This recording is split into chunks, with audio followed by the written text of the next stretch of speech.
say trauma can be a catalyst for change, and in 2015 I experienced a traumatizing death that changed the entire trajectory of my life. I was in my mid-30s at that point, and my partner at the time's father was diagnosed with esophageal cancer, and we saw him decline over the course of a year. Now, we had gone for regular visits, but that visit didn't feel like anything different. It just felt like another normal visit, only he seemed more tired. Now, because I didn't know anything about death and dying, and no one can predict what someone's last day on earth is going to be, I just went into that day thinking, oh, this is just a normal visit.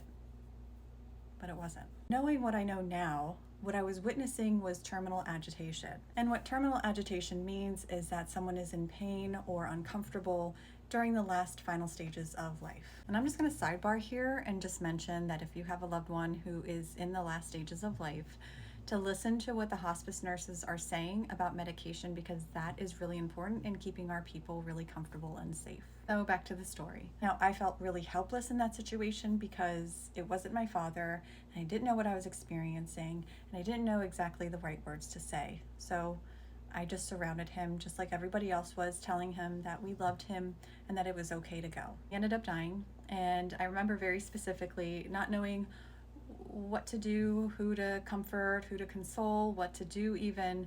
And so I found myself in the middle of two very different worlds. In the kitchen, his kids were there, shell-shocked, not really talking. In the living room where his body was her, his wife and the nurse cleaning his body, and just seeing the mourning in her face and the sadness and the pain. I didn't know where to go. But I made a vow in that moment that I would never be in the same situation where I didn't know what to do.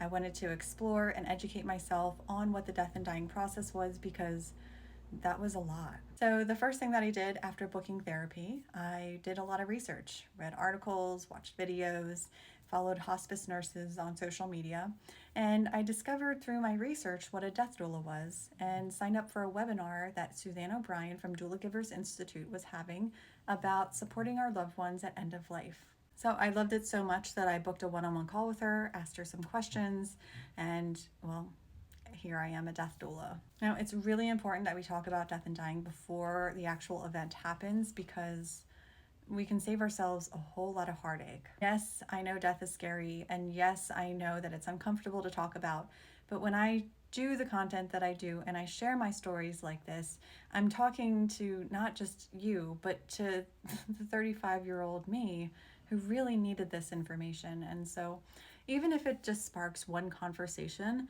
I have done my job. I have done my mission. And do me a favor,